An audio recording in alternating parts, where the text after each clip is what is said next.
ओम श्री गणेशाय नमः। अथ श्री कुलदेवी स्तोत्र। ओम नमस्ते श्री कुलदेवी कुलाराध्या कुलेश्वरी कुलसंरक्षणी माता कौलिक ज्ञान प्रकाशिनी वंदे श्री कुलपूज्या कुलांबा कुलरक्षिणी वेदमाता जगन्माता लोकमाता हितैषिणी आदिशक्ति समुद्भूता त्वया हि संपूर्ण जगत विश्ववन्द्यां महाघोरां त्राहि मां शरणागतं त्रैलोक्यहृदयं शोभे देवी त्वं परमेश्वरी भक्तानुग्रहकारिणी त्वं कुलदेवी नमोस्तुते महादेव प्रियंकरी बालानां हितकारिणी कुलवृद्धिकरी माता त्राहि मां शरणागतम् चिदग्रे मंडल संभूता राज्यवैभवकारिणी प्रकटितां सुरेशानी वन्दे त्वां राजगौरवम् त्वदीये कुले जातः त्वामेव शरणं गतः त्वत्वत्सलोऽहम् आद्ये त्वं रक्ष रक्षाधुना पुत्रं देहि धनं देहि साम्राज्यं प्रदेहि मे सर्वदास्माकं कुले भूयात् मङ्गलानुशासनं कुलाष्टकमिदं पुण्यं नित्यं यः सुकृते पठेत् तस्य वृद्धिः कुले जातः प्रसन्ना परमेश्वरी कुलदेवी स्तोत्रमिदं सुपुण्यं ललितं तथा अर्पयामि भवद्भक्त्या त्राहि मां शिवगेहिनी। ओम नमस्ते श्री कुलदेवी कुलाराध्या कुलेश्वरी कुलसंरक्षणी माता कौलिक ज्ञान प्रकाशिनी वंदे श्री कुलपूज्या कुलांबा कुलरक्षिणी वेदमाता जगन्माता लोकमाता हितैषिणी आदिशक्ति समुद्भूता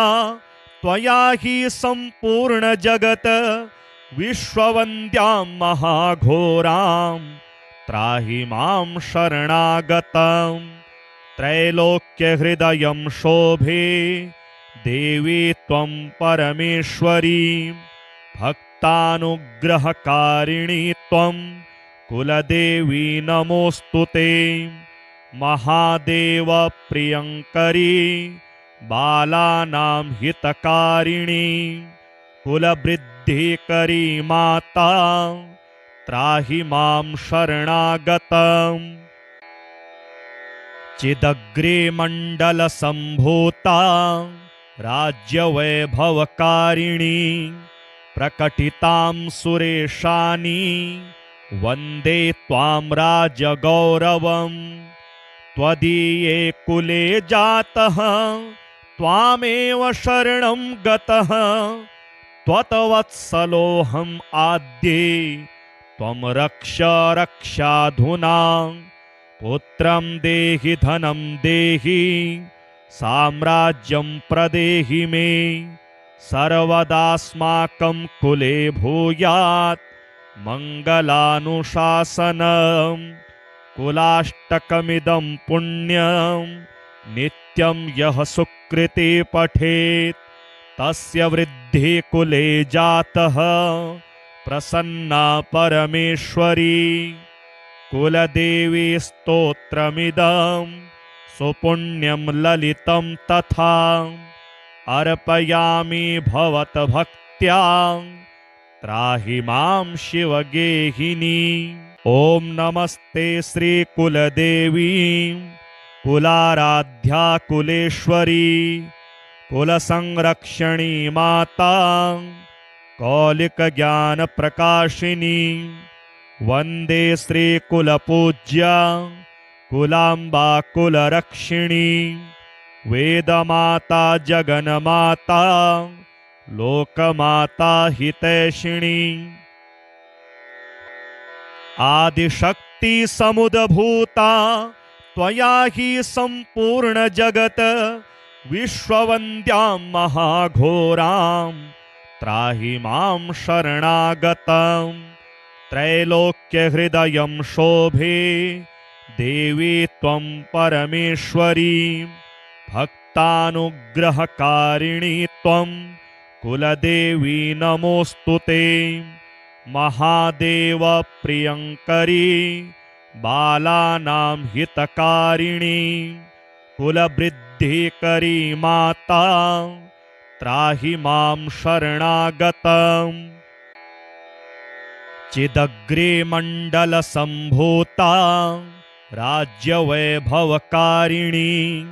प्रकटितां सुरेशानी वन्दे त्वां राजगौरवम् त्वदीये कुले जातः त्वामेव शरणं गतः त्वत्वत्सलोऽहम् आद्ये त्वं रक्ष रक्षाधुना पुत्रं देहि धनं देहि साम्राज्यं प्रदेहि मे सर्वदास्माकं कुले भूयात् मङ्गलानुशासनम् कुलाष्टकमिदं पुण्यं नित्यं यः सुकृते पठेत् तस्य वृद्धि कुले जातः प्रसन्ना परमेश्वरी कुलदेवी स्तोत्रमिदं सुपुण्यं ललितं तथा अर्पयामि भवद्भक्त्या त्राहि मां शिवगेहिनी। ॐ नमस्ते श्रीकुलदेवी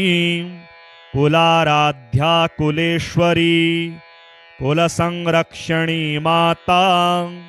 कौलिकज्ञानप्रकाशिनी वन्दे श्रीकुलपूज्या कुलाम्बा कुलरक्षिणी वेदमाता जगन्माता लोकमाता हितैषिणी आदिशक्ति समुद्भूता त्वया हि सम्पूर्ण जगत् विश्ववन्द्यां महाघोरां त्राहि मां शरणागतं त्रैलोक्यहृदयं शोभे देवी त्वं परमेश्वरी भक्तानुग्रहकारिणी त्वं कुलदेवी नमोऽस्तुते महादेव प्रियंकरी बालानां हितकारिणी कुलवृद्धिकरी माता त्राहि मां शरणागतम् चिदग्रे मण्डलसम्भूता राज्यवैभवकारिणी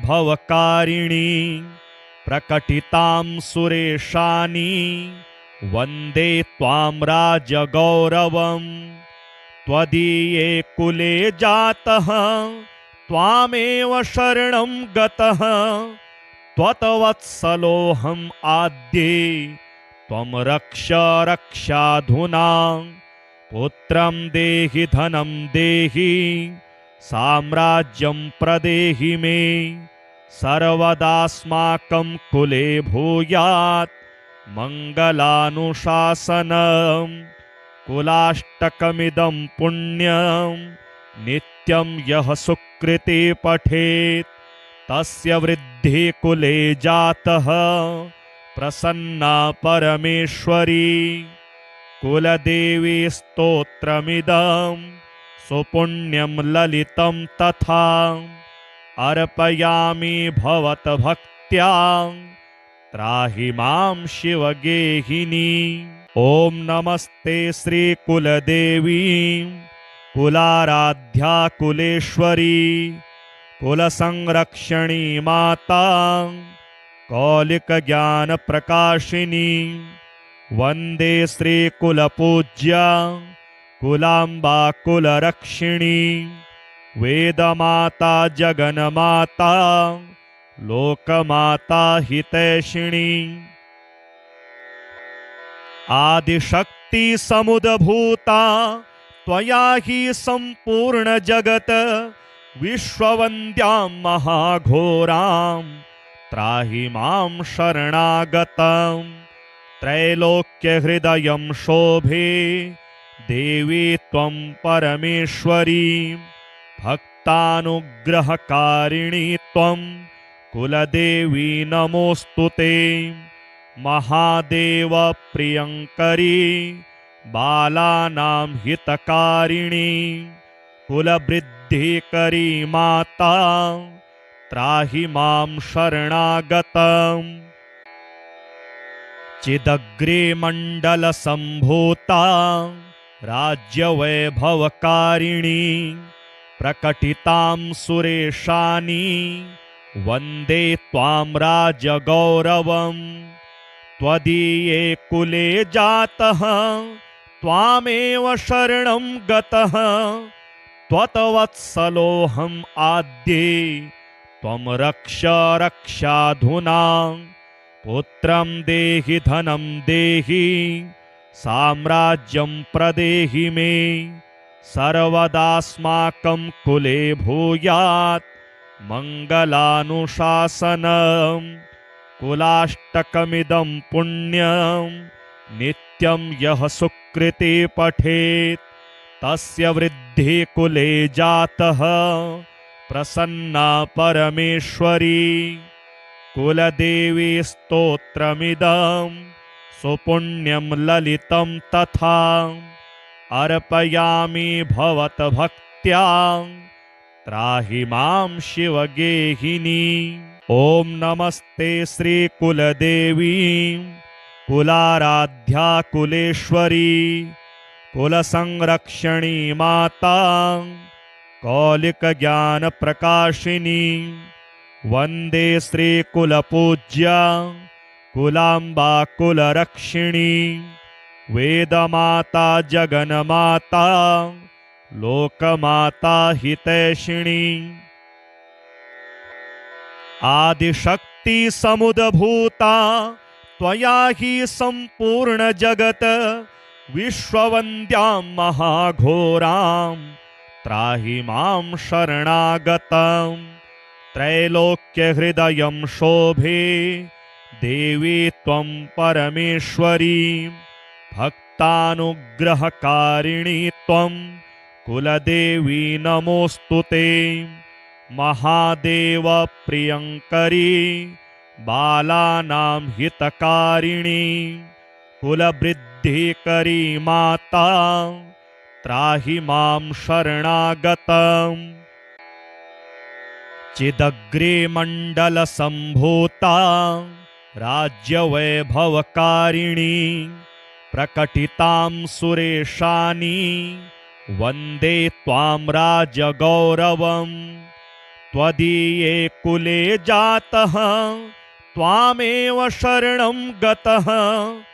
त्वत्वत्सलोऽहम् आद्ये त्वं रक्ष रक्षाधुना पुत्रं देहि धनं देहि साम्राज्यं प्रदेहि मे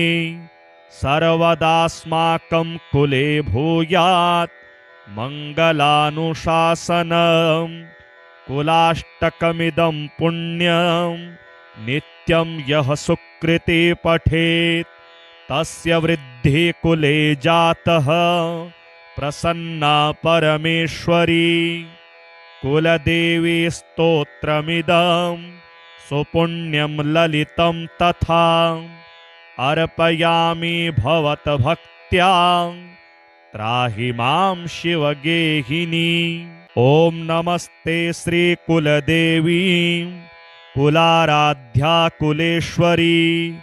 कुलसंरक्षणी माता कौलिकज्ञानप्रकाशिनी वन्दे श्रीकुलपूज्या कुलाम्बा कुलरक्षिणी वेदमाता जगन्माता लोकमाता हितैषिणी आदिशक्ति समुद्भूता त्वया हि सम्पूर्ण जगत् विश्ववन्द्यां महाघोरां त्राहि मां शरणागतं त्रैलोक्यहृदयं शोभे देवी त्वं परमेश्वरी भक्तानुग्रहकारिणी त्वं कुलदेवी नमोऽस्तुते महादेव प्रियंकरी बालानां हितकारिणी कुलवृद्धिकरी माता त्राहि मां शरणागतम् चिदग्रे मण्डलसम्भूता राज्यवैभवकारिणी प्रकटितां सुरेशानी वन्दे त्वां राजगौरवम् त्वदीये कुले जातः त्वामेव शरणं गतः त्वत्वत्सलोऽहम् आद्ये त्वं रक्ष रक्षाधुना पुत्रं देहि धनं देहि साम्राज्यं प्रदेहि मे सर्वदास्माकं कुले भूयात् मङ्गलानुशासनम् कुलाष्टकमिदं पुण्यं नित्यं यः सुकृते पठेत् तस्य वृद्धिः कुले जातः प्रसन्ना परमेश्वरी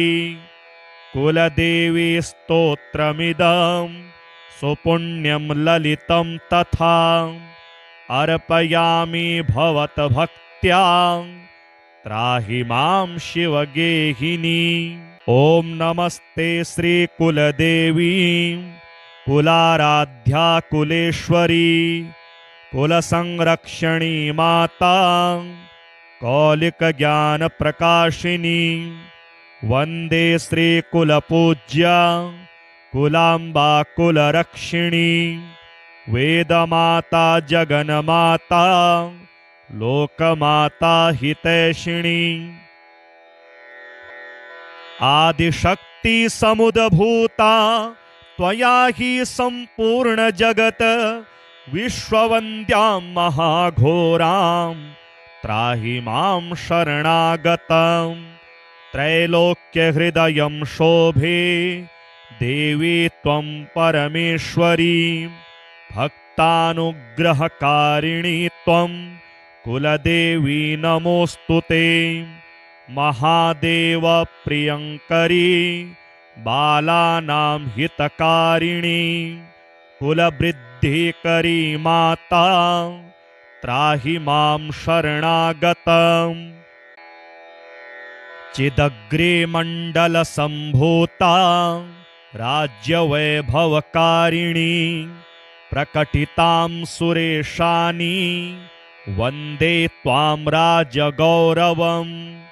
त्वदीये कुले जातः त्वामेव शरणं गतः त्वत्वत्सलोऽहम् आद्ये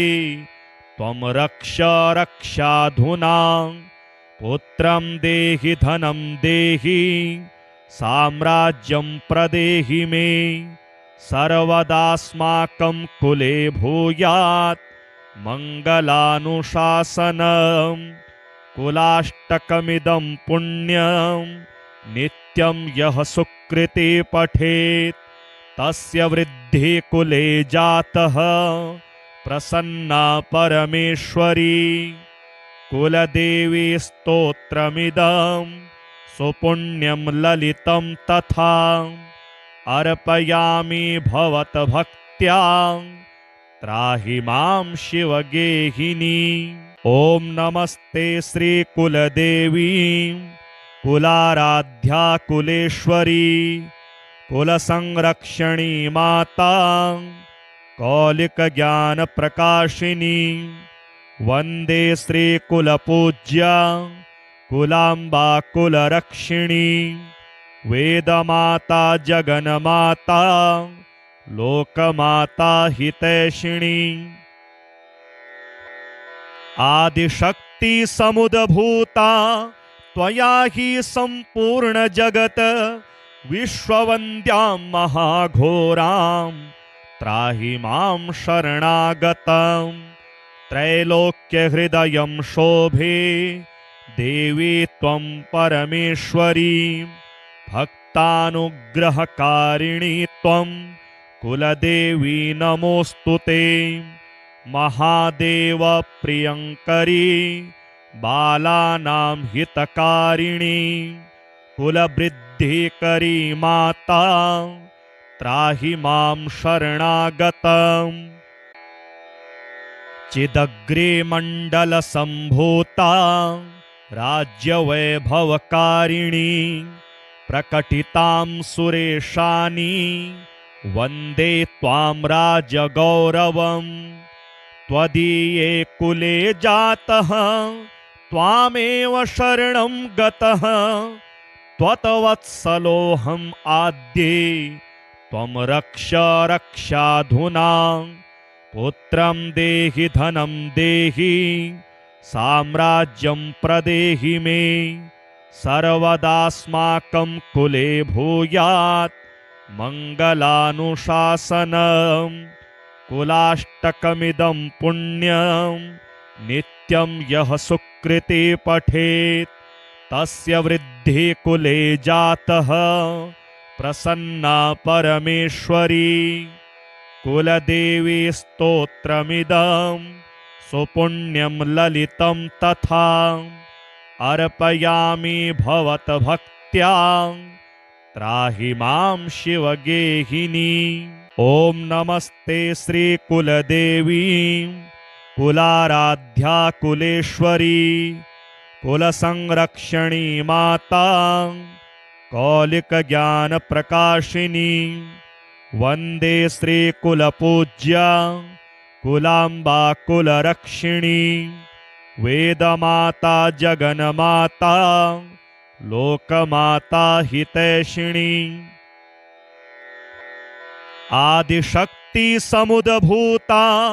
त्वया हि सम्पूर्णजगत् विश्ववन्द्यां महाघोरां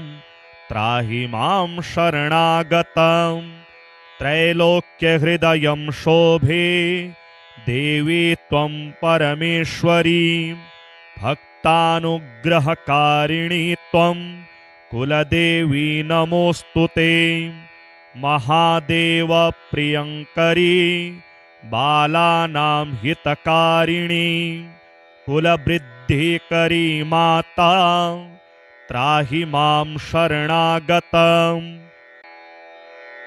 चिदग्रे मण्डलसम्भूता राज्यवैभवकारिणी प्रकटितां सुरेशानी वन्दे त्वां राजगौरवम् त्वदीये कुले जातः त्वामेव शरणं गतः त्वत्वत्सलोऽहम् आद्ये त्वं रक्ष रक्षाधुना पुत्रं देहि धनं देहि साम्राज्यं प्रदेहि मे सर्वदास्माकं कुले भूयात् मङ्गलानुशासनम् कुलाष्टकमिदं पुण्यं नित्यं यः सुकृते पठेत् तस्य वृद्धि कुले जातः प्रसन्ना परमेश्वरी कुलदेवी स्तोत्रमिदं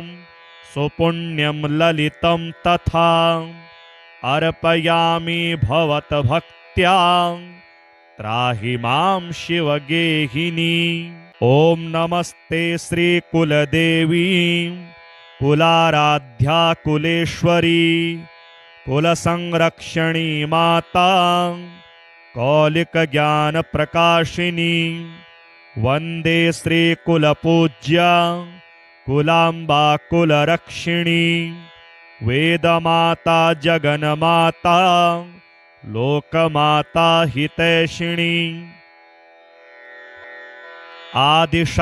आदिशक्तिसमुद्भूता त्वया हि सम्पूर्णजगत् विश्ववन्द्यां महाघोरां त्राहि मां शरणागतं त्रैलोक्यहृदयं शोभे देवी त्वं परमेश्वरी भक्तानुग्रहकारिणी त्वं कुलदेवी नमोऽस्तु ते महादेव प्रियङ्करी बालानां हितकारिणी कुलवृद्धिकरी माता त्राहि मां शरणागतम् चिदग्रे मण्डलसम्भूता राज्यवैभवकारिणी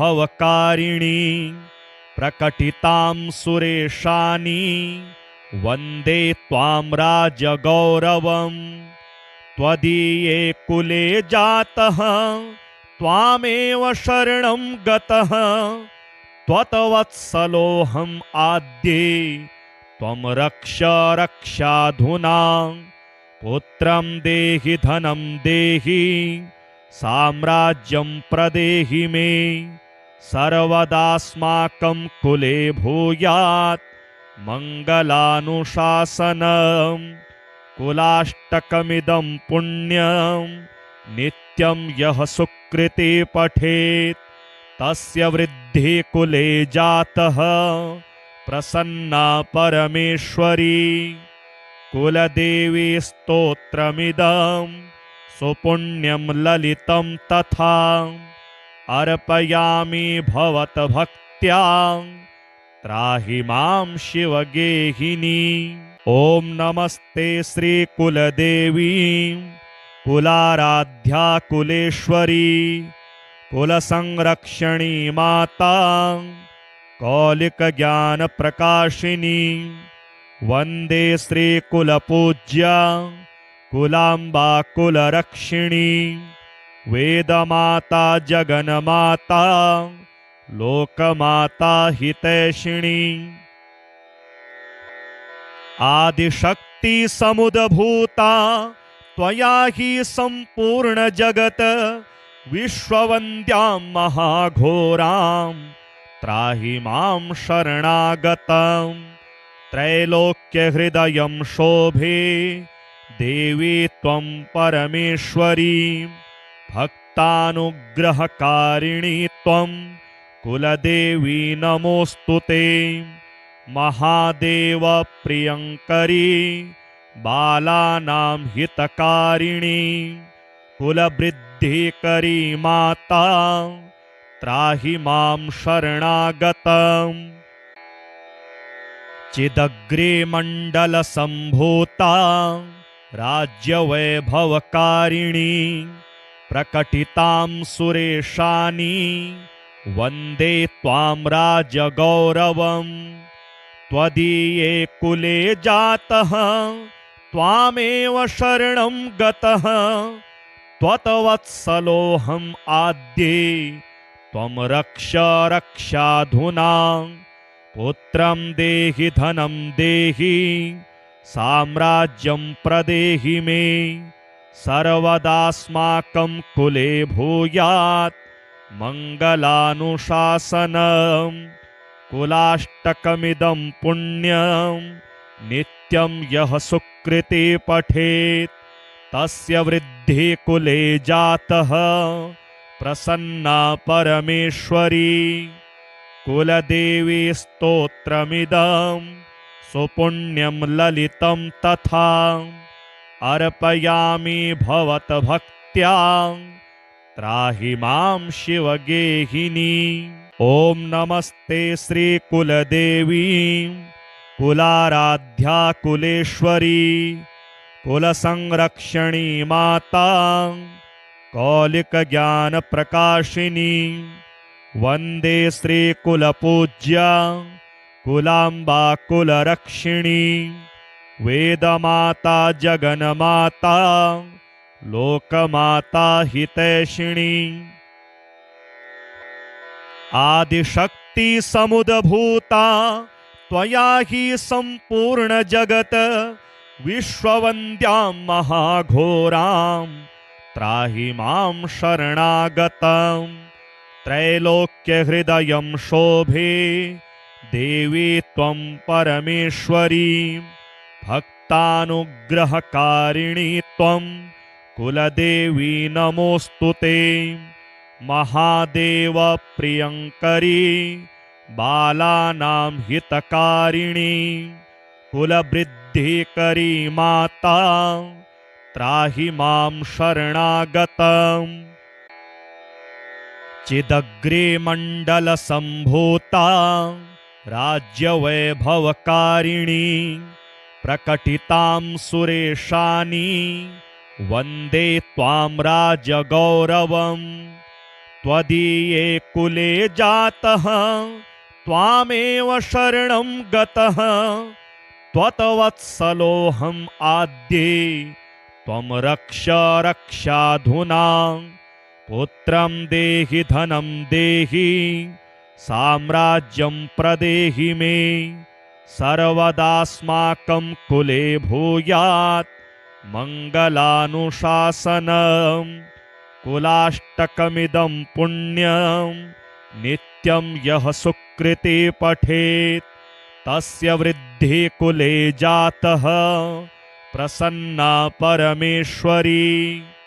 कुलदेवी स्तोत्रमिदं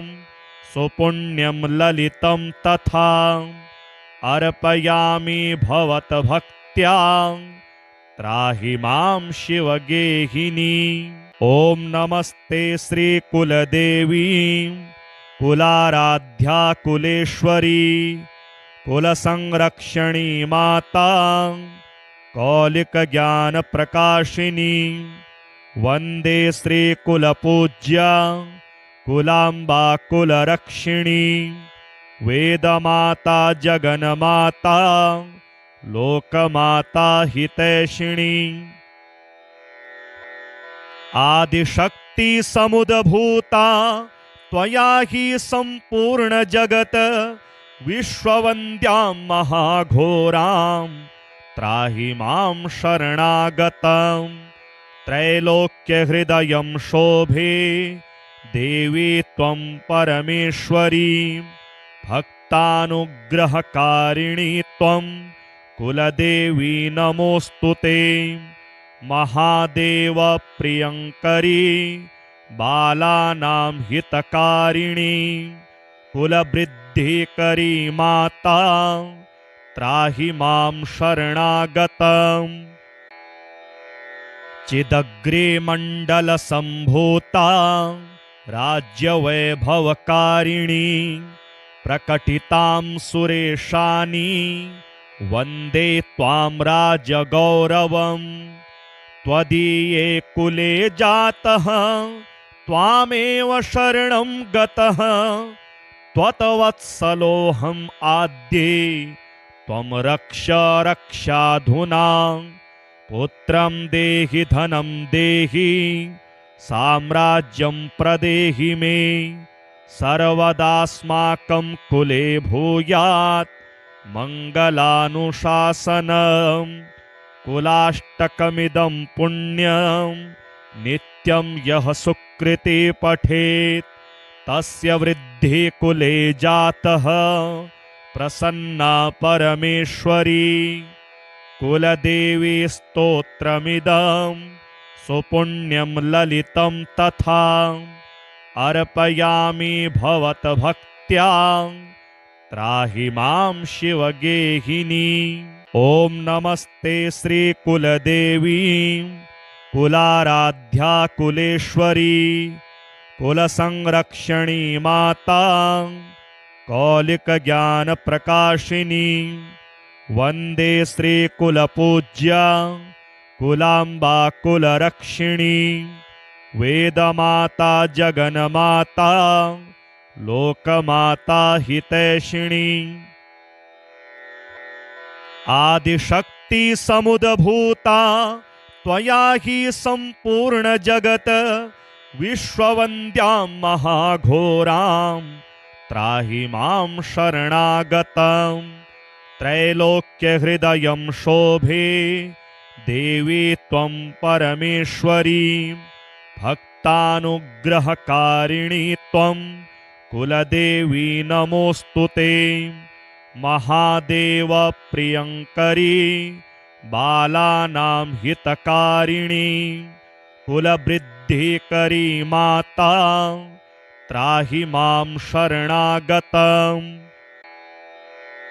चिदग्रे मण्डलसम्भूता राज्यवैभवकारिणी प्रकटितां सुरेशानि वन्दे त्वां राजगौरवम् त्वदीये कुले जातः त्वामेव शरणं गतः त्वत्वत्सलोऽहम् आद्ये त्वं रक्ष रक्षाधुना पुत्रं देहि धनं देहि साम्राज्यं प्रदेहि मे सर्वदास्माकं कुले भूयात् मङ्गलानुशासनम् कुलाष्टकमिदं पुण्यं नित्यं यः सुकृते पठेत् तस्य वृद्धि कुले जातः प्रसन्ना परमेश्वरी कुलदेवी स्तोत्रमिदं सुपुण्यं ललितं तथा अर्पयामि भवतभक्त्या त्राहि मां शिवगेहिनी।